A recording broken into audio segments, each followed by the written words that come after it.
Kia ora guys, and welcome to another episode of Against the Grain, a little project I've been putting together for the month of Movember to catch up with friends and family and check in and start to have a conversation around well-being and mental health, especially with us guys, as we seem to be good at sticking our head in the sand and avoiding these conversations.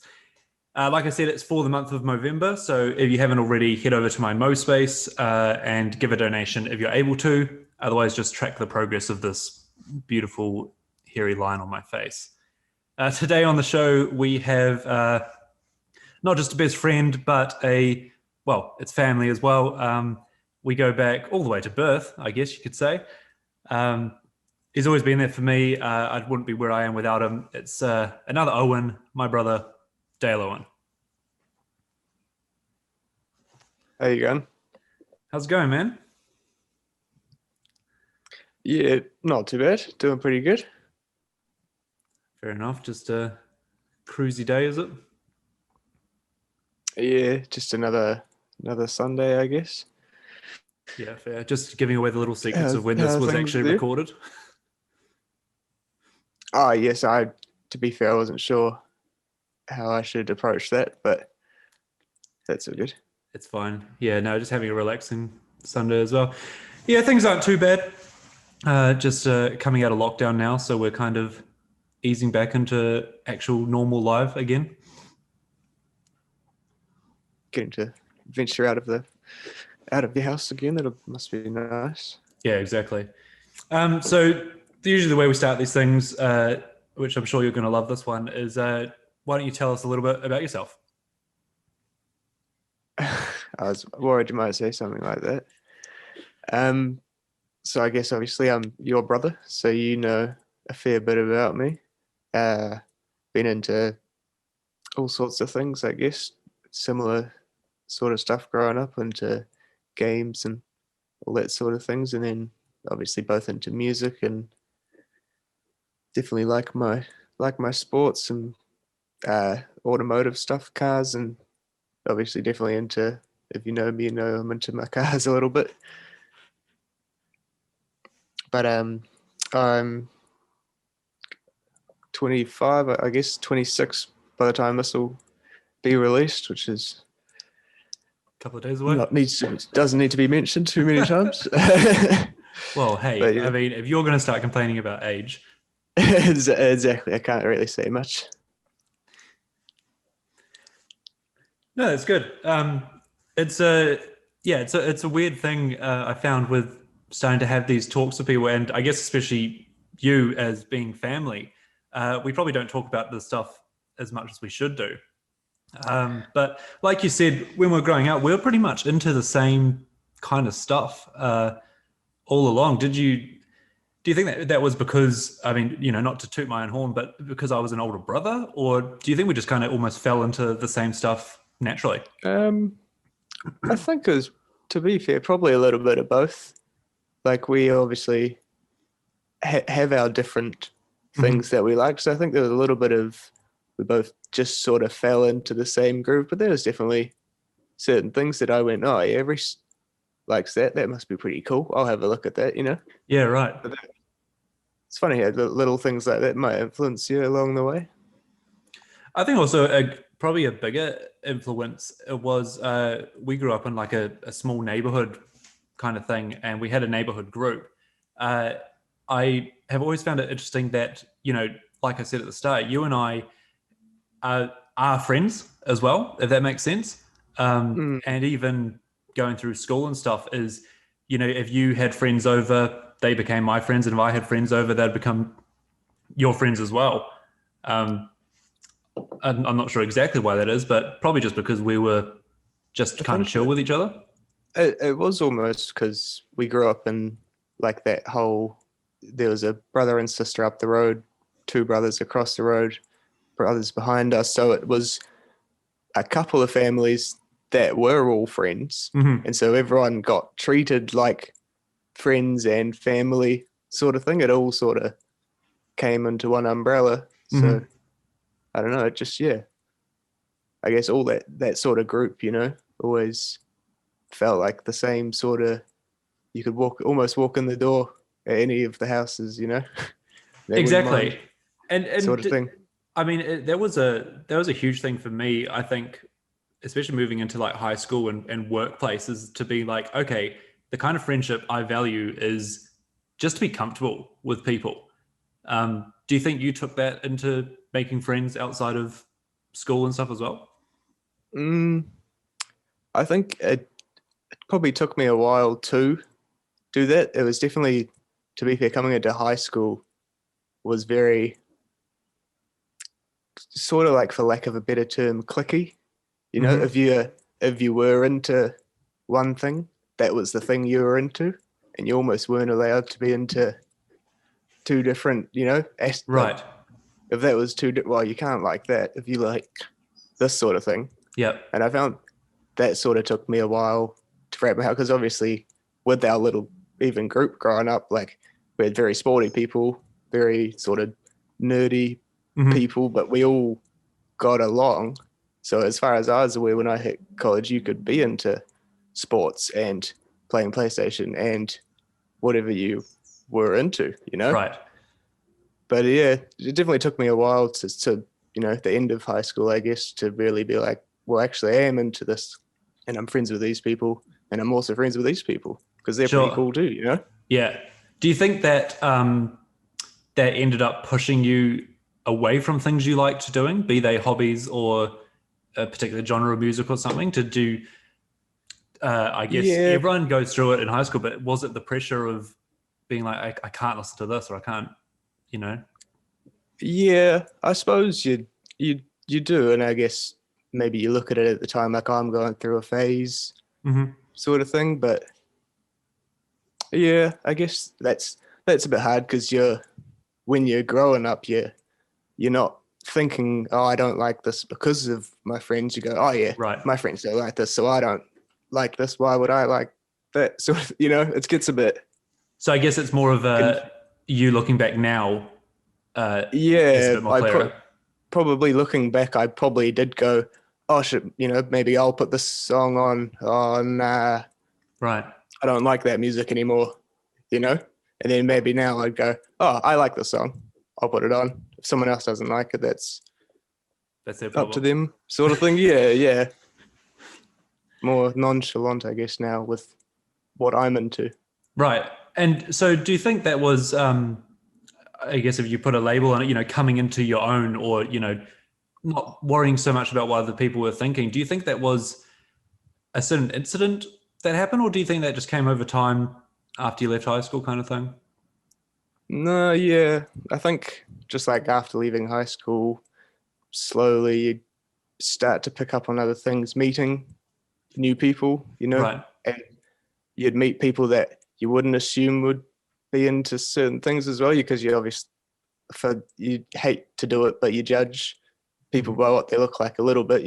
As soon as you meet someone, you go, oh, okay, they're probably into this, or Right. just like small things you might notice about someone, and then, oh, I also do that, and you're, oh, okay. So, you got to take a step back and go, well, actually, I should go and meet this person and talk to them instead of just, assuming Going what off the people are first like. thing. And yeah, yeah. And I think just like encountering enough people, you sort of start to look at things and not really worry about necessarily what people are going to think, or stuff like that. For sure. So becoming more comfortable with doing your own stuff, yeah, be it music or whatever, do you think that's been helpful in day-to-day life, just to be less worried about everything, going to a party or something, being like, oh, well, I've got to impress X, Y, and Z, just going and having a good time? Yeah, yeah, I think it's definitely, um, yeah, like you don't feel, I guess, certain pressures when you turn up to events. And yeah, it can be good and bad, I guess, as well. You don't want to be sort of just floating through. You gotta sort of want to be. I don't know. It's sort of hard to put like put it into words, I guess. Mm. not quite sure what I'm trying what Yeah. I'm trying to say. Well, But yeah, like no, carry on. sorry. um, oh, what was I going to say? Well, I was just going to bring up that, I guess one of the main differences you could say between you and I, if people were to look at it at face value, is that you have tattoos, uh, which are awesome. Yes. And you obviously love them, but that's a physical thing. Do you find that people jump to conclusions with those? Oh, yeah. Uh, t- um, yes, certain conclusions, I guess. Probably not the general stereotype you always thought you'd get, but definitely had like people start conversations with me because they'll notice them and stuff. But it's yeah, I think they're sort of interesting in their own sense because never really got tattoos really thinking that anyone else was going to see them, Right. if that So makes sense. yeah, okay. Well, let's dive into what what pushed I guess the first one. I've heard that that's always the catcher, that's the hook, and yeah, like just tell us a little bit about them. Well, Not in detail per specific yeah, one, no, but why to get tattoos a thing that you get? yeah, I suppose that's a bit. I guess one of the like, the things, one of the few things find a passion for, I guess. But from a very young age, I guess I always sort of wanted to get a tattoo. I always appreciated the art styles and stuff and the different, like, I don't know, yeah, just it always appealed to me. It was very enticing, I guess. And then, like you think about your first tattoo for a while, and obviously change a couple of ideas. But I had an idea for a couple years, and then Mhm. once I'd got my first tattoo, which I had got on my shoulder blade, so it was meant to be relatively hidden. Right. Um, and then I think it was probably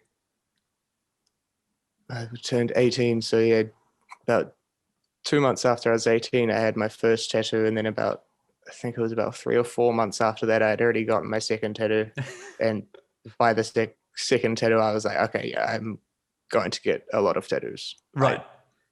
But like, yeah, I always knew that people would look at my tattoos, but But they were more for you. that wasn't the point.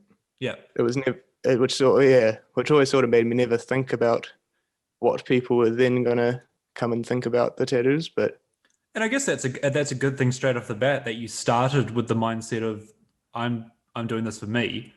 mm, But is it the designs? Do you design your own ones, or do you get people to help you with that, or how does that all work? I've I've definitely designed a couple in the sense that I've had the idea, and for the most part, well, for what I've found is you'll go in and have a talk to an artist and Right. take an idea to them. And what I learned very quickly was you can't take a drawing to an artist because they will probably then go, okay, I'm gonna put my spin on this. Right. I see. Because that's sort of what I like about tattoos as well, is it is this artist's work. It's his Right. drawing in the Yep. sense as well. Because I have some tattoos which are what we call flash tattoos, Okay. which is quite literally just a drawing that a tattoo artist has drawn, and I've gone in and gone, I can relate to that. You know, there's a bunch of different options, and you go, oh, that one's speaking out to me a little bit, Yep. and it's more even appreciating their art than just me getting the tattoo, Yeah. sort of thing. I've always found that interesting. Is that because it's their work on you, but then that almost makes it part of it's wherever you decide to put it, you're showing it off in that certain way. Mm, mm. That's yeah, definitely something I've seen. Like an artist trying to like talk to a client out of not like out of getting a tattoo, but getting it in a different position Right. because the spot that they wanted it would make it look kind of warped, and the artist was like, "Hey, look, this is my Sure. art. it's going to look best in this sort of a position, which I thought, was fair enough. You can't be like, oh, no, I just want it to wrap around here and look really silly. Like, Right. and then I'm going to tell people that you did it. Like, and then everyone's going to be like, oh, that guy's a Yeah. average tattooer, like it's sort of a part So of their business sort is of thing. that quite a big thing relating each tattoo back to their artist? And also, I guess my link in question with that would be, what's the relationship you form? Do you do you get chatting to these artists? Do you get to know them first, or like these flash ones? Are they just one day meet them, or do you go back to the same person and because you like that art style?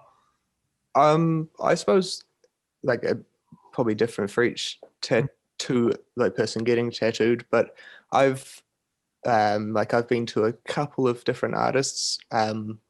Like one or two I have only been to a couple of times and haven't been back, but there's definitely like you find a style, I guess, or a type of work that like obviously I like a lot of mine don't have any color, and I Okay. found an artist that does a lot of like black and gray sort of work, and he always is the same sort of style that I like. So have been to him for a few of my ideas, and then over the years, obviously being getting tattooed by him, will obviously see small pieces that maybe he's done, and I'll go, oh, actually that's really cool, and to Right. be fair, we'll have a little spot and be like, oh, that actually fits Yeah. perfectly in that little spot, and it'll just sort of almost make sense at the time when you get it, which is cool. And I've yet to look back and regret a tattoo decision. So Well, don't jinx it. that's yeah, touch wood.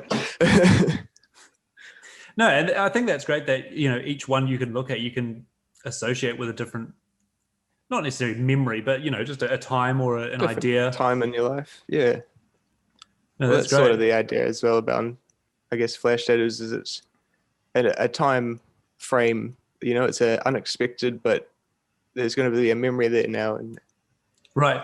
And I guess that must be an important thing to not document is the wrong word, but I guess that's your way of having these things throughout life. yeah, so it's a good way to look at it. Yeah. So I guess moving on to more, I guess of mental well-being kind of thing, it kind of ties in a bit. Like, what would you say your I don't know, toolbox of things to do if you're having a rough time or something? Does it, if you got the money, you can go and get a tattoo or something cool like that. But just say things aren't going great or something. Do you have things that you kind of just have to wind down or something? Well, I suppose like I've got with like we're both into our gaming and stuff like Mm-hmm. that can be quite cool when we jump online together, and but even obviously like not necessarily jumping online, it's quite cool to sit down and have a jam on a game and just sort of, I don't know, immerse yourself in a different world for a little bit. Can be Yeah. quite cool to play like a single player game and just sort of, I don't know, experience a different sort of, I don't know, take your mind off of certain things can definitely help. I used to quite often go for like I quite like driving and cars and stuff, but I used to find that was actually quite helpful. Would be just go for a small cruise, even if it was maybe pick up a friend, maybe just not just go, go for a 10-15 minute, get some air, wind the window down. Right. Like, So just that was always cool changing to, scenery almost. yeah, just blow off some steam, go find a different, like a view even, just park somewhere, nice beach, just breath of fresh air. Yeah. They used to always do it for me. And do you think that's because it's nice to just have that space in the car? By yourself, you said you're quite into automotive stuff, like you and Dad both are. Um, Mm. do you think it's being in the car as well that is a kind of your, like you said, is it the driving that is the distraction as well?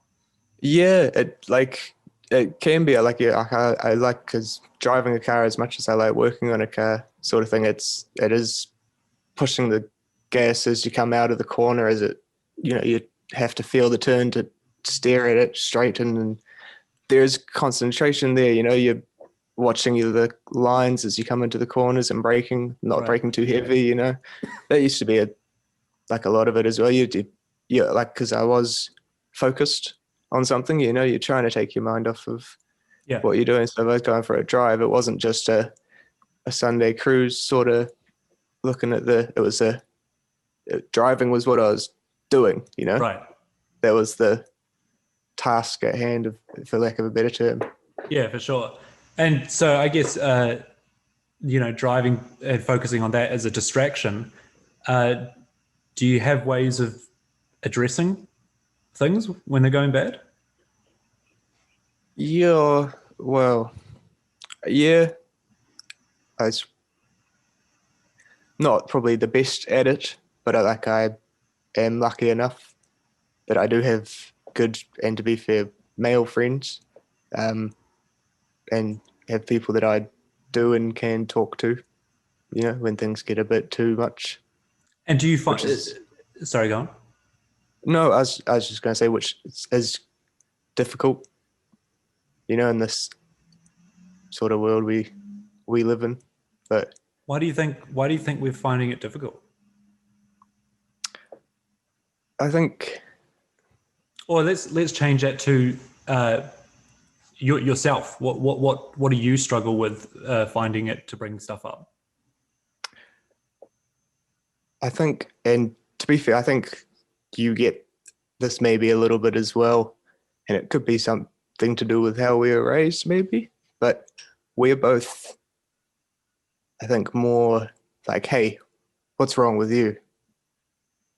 Sit down and talk to me, Yeah, rather than I'll sit down and talk to you.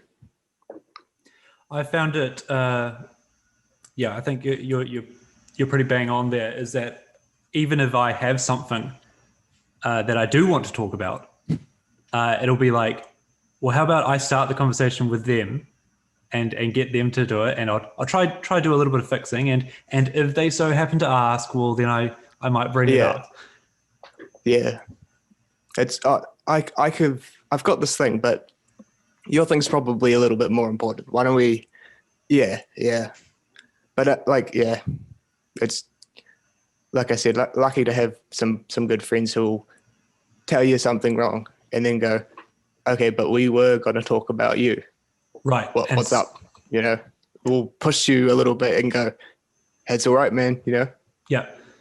And do you think once you do start a conversation about it, whether it be, a shitty day at work or, something more or something less, like, maybe it's like, I ran out of petrol on the way to work today, or, something small. Do you think Yeah. once it is said, it's kind of like, oh, well, all right, now we're talking about it. It's okay. Yeah, 100%, man, 100%. And I've been in that position when it's like a little bit more, and yet you say something to someone, and the second it's out your mouth, they wait, and you almost say it again, and go, oh shit, I just said it 2 times. That was easy.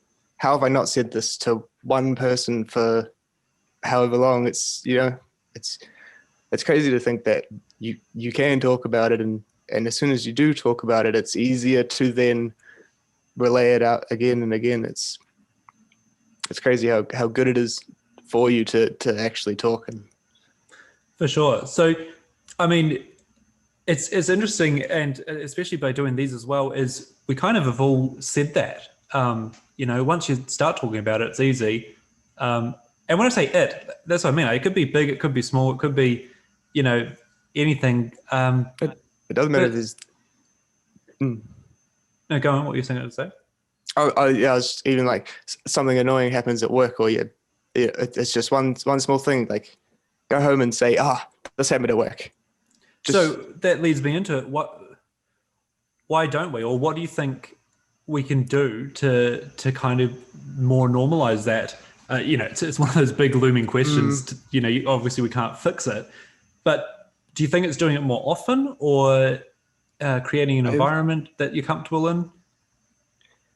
Yeah, I think it's hard because we do have a very, like in New Zealand and probably Australia too, to be fair, it's very, and like the harden up sort of culture can be like you would come home, oh, I had a bad day at work. It's like, oh, who cares? It's just a bad day at Right. work.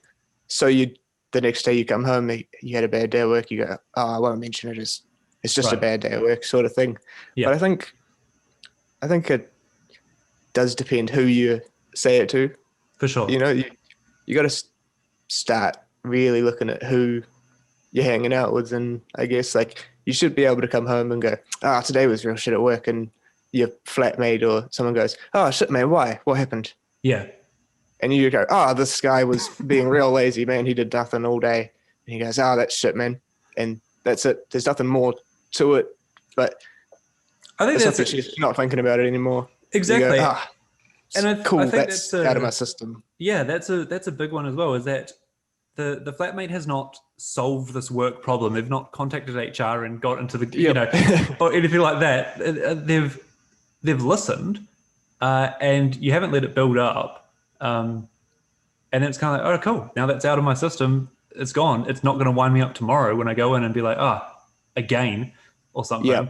Yeah, exactly. Or you'll even, think and go, oh, nah, it's nothing. Your flatmate might even say something and go, oh, think about it like this. And Right. you do, and you change your mindset a little bit, and he's not doing that thing. And you go, okay, I'll jump in and I'll maybe get recognized for putting in a little bit of extra 5 minutes here and there. Right. Or something like, there's lots of ways, but No, it's a good point, and I think it's a bit different as well. So, me and Brady, we live together, and we've never flatted.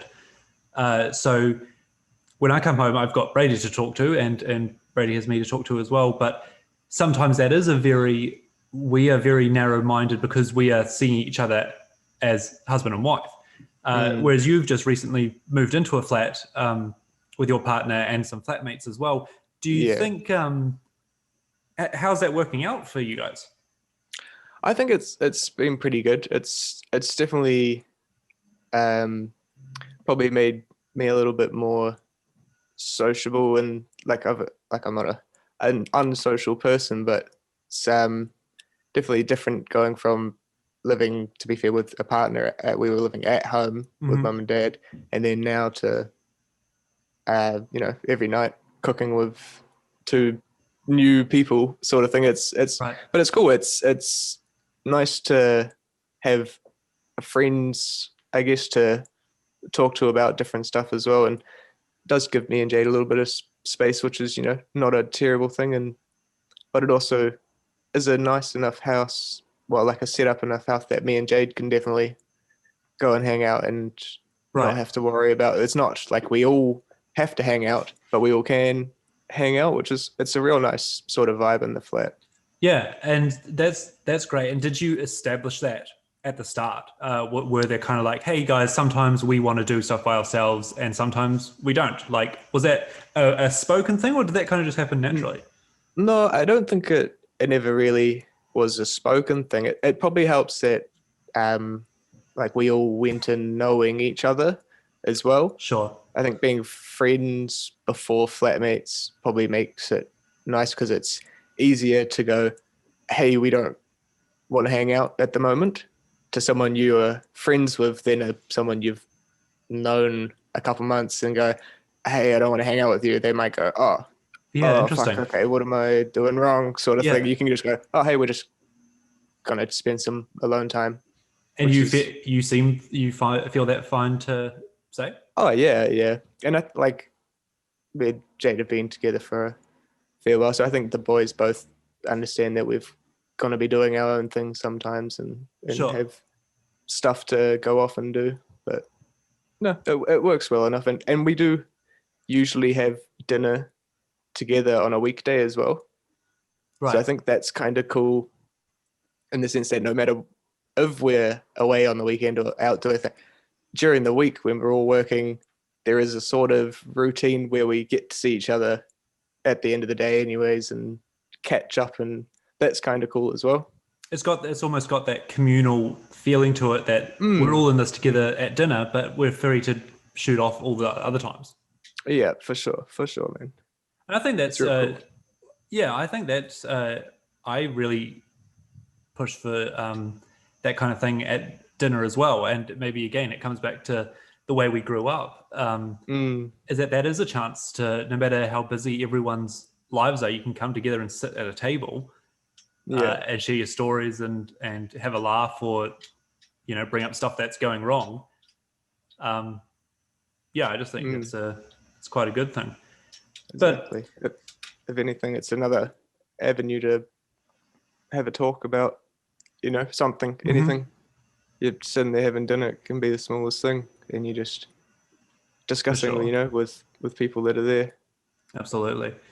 I guess one thing I was going to bring up is, you have gone flatting, and that was because mum and dad have decided to sell the house and move up north, which Yes. is a fantastic opportunity for them. But I guess I haven't really asked you personally that, not even just the specific scenario, but how's that affected, or has it affected you this year? Was that how did you Well, feel about it? yeah, obviously I knew that they were in the process of getting the ball rolling. Mm-hmm. I believe we had another year and a half sort of time frame when it was first mentioned to us that we might be moving out at some point. So the idea of looking for a flat was definitely in the mind. Right. But then obviously after COVID struck, the ball started rolling a little bit quicker. And Yeah. yeah, it was definitely a little bit of a stressful, I think it was about 11 weeks notice. We sort of had to, once the house got actually sold, Right. till we had to find a flat. But it was funny enough that when we first went into lockdown, so before it had officially started, the whole we need to find a flat thing, the boys that we live with now they were staying somewhere for lockdown, and we had been talking, and we obviously just started going into our D&D campaign, and That's they had right. been talking, and they were like, "Oh, well, we're looking to both get into flats once COVID is over. Like we both want to get out of home as well. You and Jade should definitely come and join us. That'd be great." Like, oh What yeah, a well, what we're a not really sentence! looking at the moment, but What a sentence that is. Once COVID's over, we're going to go and do this. yeah, well, we really thought COVID was going to be 4 weeks. That would have been That would have been a brilliant. little bit easier, yeah, for the rest of the world. But So yeah, so you ended up having to be flat searching in the middle of this whole thing. Did that throw curveballs left, right, and center, or was that? yep. So for the first, must have been about the first 3 or 4 weeks that we were looking for flats. So like actually going and trying to view and apply, and Yeah. there were most of them were one person per group because Oh, we were right. only allowed a certain amount of people in a house, and masks. I don't know if they were mandatory, but like the real estate person was always wearing a mask, and Right. it was pretty interesting. There was like times when like the group could come, but you'd have to wait outside and wait for one group to go through, and you weren't allowed to touch anything because you might have, Right. it was pretty crazy to like have to then wait in line, and you'd be in 3 or 4 other groups down the driveway, and you sort of, oh, okay, we're competing with 6 other groups of people here for this flat. Like, we got to Yeah. try and make a good impression. But the real estate agent doesn't even walk through with you. They just open the door and go, "Oh, can you take your shoes off, please?" You just go through, and Right. you're like, "Oh, okay, cool." And then you I'll just check just, it out. yeah, and just have a look. And then that was all they could do. It was pretty crazy. But And we're lucky yeah, we got I was going to say you're permission. lucky you got a nice place, but whilst looking, do you think that the added pressure of time pressure on top of COVID pressure as well, uh, did you think it pushed you into a place, or were you Oh, willing to wait yes for the and right one to come up? yes and no. We uh like obviously the closer we were getting to the deadline, the more pressure was building, and Mhm. we were a few weeks out, and we had said no to one place, it was, to be fair, it was a 3-bedroom that was a 2-bedroom that maybe one of the other 2 boys could have maybe fit a single bed in the Right. room, but like The classic just a Auckland single bed. Auckland Yeah, pricing of 2 bedrooms and a closet sold as a 3-bedroom. exactly. So for that one, I remember actually saying to Jade, I was like, look, that's okay with me, that house, but only because me and you are a couple and I know that we're getting a big room. Right. But this is a flat of 4 people. I was like, realistically, I don't think one of the boys is going to be keen. If they say no, that's kind of okay with me. Yeah. And then about a week later, we got offered this place, and the rooms are. This is technically a 4-bedroom in the Right. same sense that we've got 4 people, like 2 in one room, 2 in 2 Yeah. of the other rooms, and one small room that's a little spare room. Right. So it But actually worked out quite good. it did end up working out in the end, but like it was definitely, I think there was about 3 weeks left till we had to find a place when we said no to that one with a small room, and I was kind of like, I mean, we need to find somewhere to live. Yeah. They can be a little bit fussy, but I was like, okay, like if we say no, we have to find somewhere very soon. But no, And so, yeah, it was yeah, no, that's cool. Do you think, how do I word it? Obviously, taking in 4 people's opinions on somewhere is going to be a lot more difficult than just, you and Jade or something.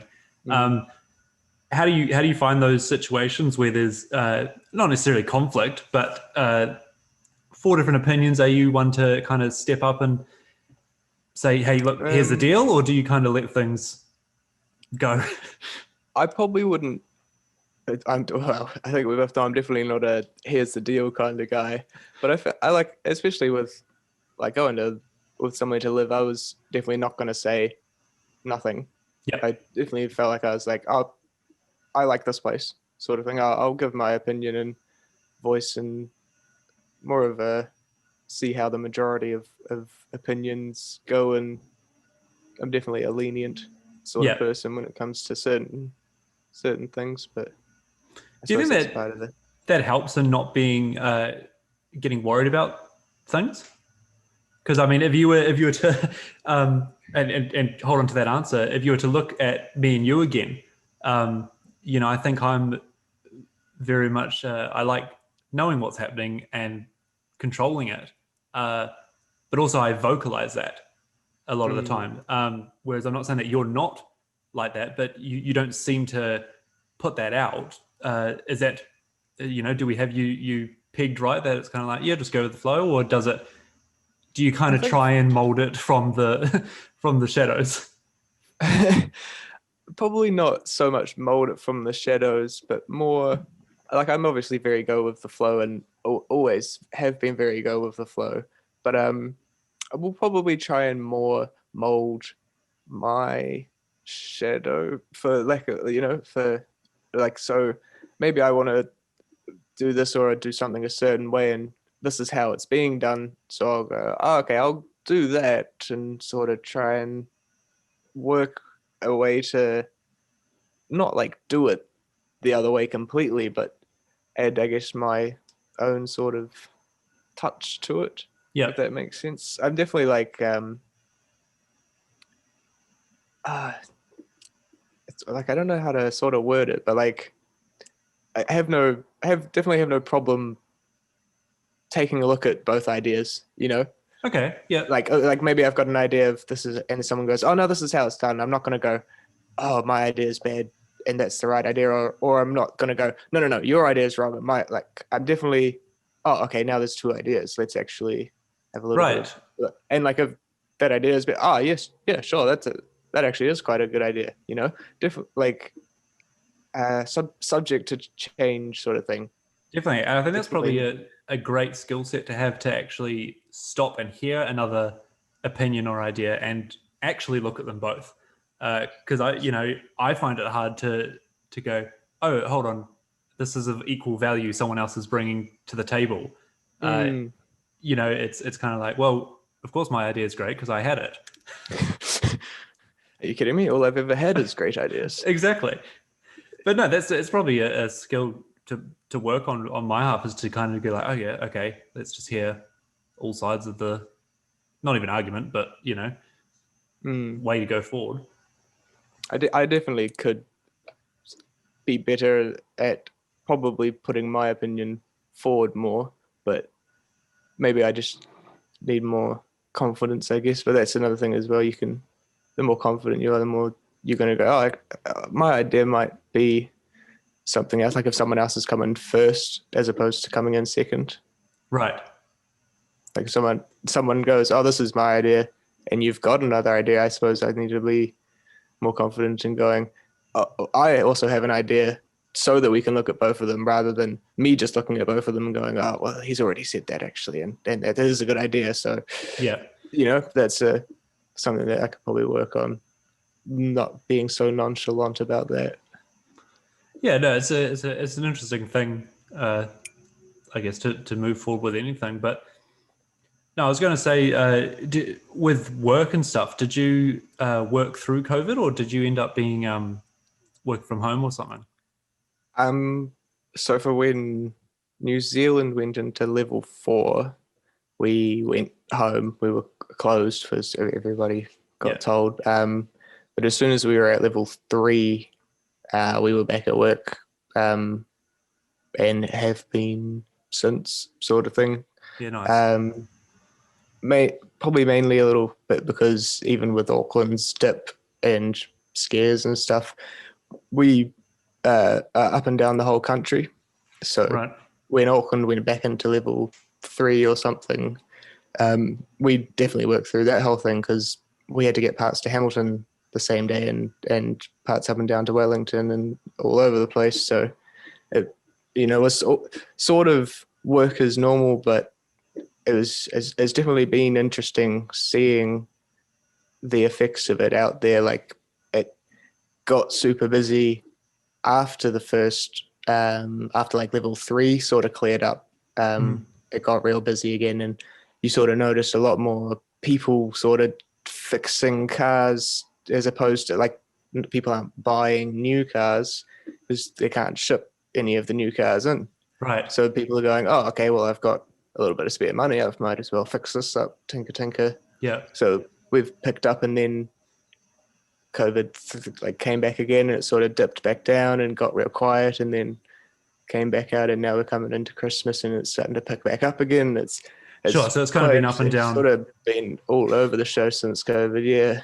And how did you find being sent home? Was that a relief kind of thing? Was it, or was it you were itching to get back?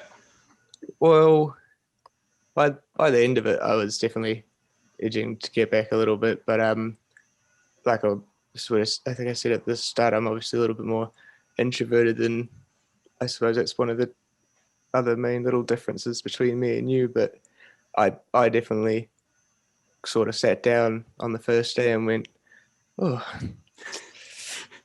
it's not too bad. Turn the PlayStation on. Oh, it's 9 o'clock. I might have breakfast and go upstairs and have a coffee. And oh, that's quite. Let's go stand outside on the deck. Oh, it's a lovely day. Go downstairs. Yep.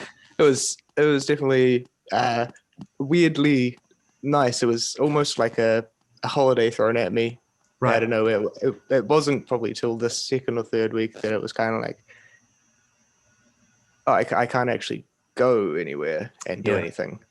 Like I'm very capable of just sitting there and playing PlayStation, but you do that for a while and then you go, oh, I'll play again. Maybe I won't play PlayStation, and then you go, oh, what will I do? Do you think that it, because it got forced upon us, the lockdowns and everything, do you think it pushed you out of socializing contact with people?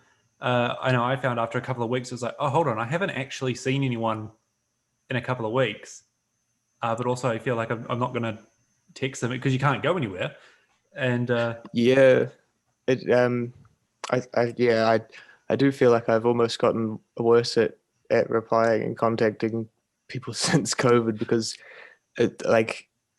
you didn't for almost 4 weeks straight. It was maybe a message from you or like maybe texting one of the mates. Oh, hey, what are you up to? nothing, same as you. Like, it was Yeah. kind of like you would sort of keep some communication. And that's like they were saying that on the radio and stuff and TVs. I think over here they had ads that, like try and keep in contact with your friends and far now and stuff. And which was, it's a pretty cool idea. It was, but it was like you'd text the bro and, oh, hey man, hey, catch up a little bit, but That's the same thing. no one was doing anything. So once you called up once or twice, it was real hard to try and catch up again, especially over text, because Yes. it's hard to put a little bit of substance in there. Just a banter text. It's And do you think? interesting. Yeah. Do you think this year has solidified or increased a relationship with some mates or family or whatever? Yeah. Yes. I think it's probably definitely changed. Like probably some people's who they've, especially like coming out of COVID, like who went and saw you straight away, sort of thing. It might have been like, oh, okay, like I haven't heard from this person since COVID. Like that was since lockdown. Yeah. First went in or whatever. Like you might be, oh, okay, well, like it's been like 6 months since then now, and we've definitely been allowed to hang out with people. But Yeah. I don't know. It's probably just change. Like I find you always sort of seem to change who you hang out with for a while, and then always will have like your main friends, I guess, that you'll always go back to and bounce back to anyways. And Yeah. I suppose those are the key ones that you're looking out for anyways. And do you feel you've got a key, whether they're not the same group, but you've got a key group of people that are kind of there all the time? Yeah, I don't know, you obviously could name a couple of mine, but there's probably like a good 4 or 5 that I know in 10, 15 years it'd still be probably around. Yeah. That I could count on any day. Definitely, yeah. Which is cool and lucky to have. Don't get me wrong, I definitely know that that's a lot of close friends to have for some people, 4 or 5 like reliable people. That's pretty lucky. Absolutely. And I think that's the thing I found this year as well, is even having those close friends and voicing that they are those close friends, letting them know that, hey, you're my real close friend kind of thing, like really appreciate you kind of thing. I think that's been key this year, to just kind of remind people that, because they might have doubts, and I have doubts as well with some of my friends, until they say to me, hey man, it's really cool that you do this. And I'm like, oh yeah. I guess it is, because you always doubt yourself. But yeah, for sure. Just taking the chance to remind them that you appreciate that they're there, which is fantastic. But no, that's really good to hear. And we'll probably wrap it up there for now. But thanks heaps for coming on. And, hopefully we can have a few more of these chats between us and our friends as well. Yeah, no, it's a good talk. Always feels good getting stuff off your chest. And even if you're not necessarily getting stuff off your chest, just having a yarn and looking at things differently. Exactly. No, but thank you again for coming on. And like I said to people watching, if you head over to my Mo space, I'll leave the link in the description below. Donate if you can. Otherwise, just go and check it out. But thanks for watching, and thanks, Dal, for coming along for a chat. No, I guess happy birthday for whenever I post this on your birthday. But no, have a good one, man. No, cheers. Thanks. See ya.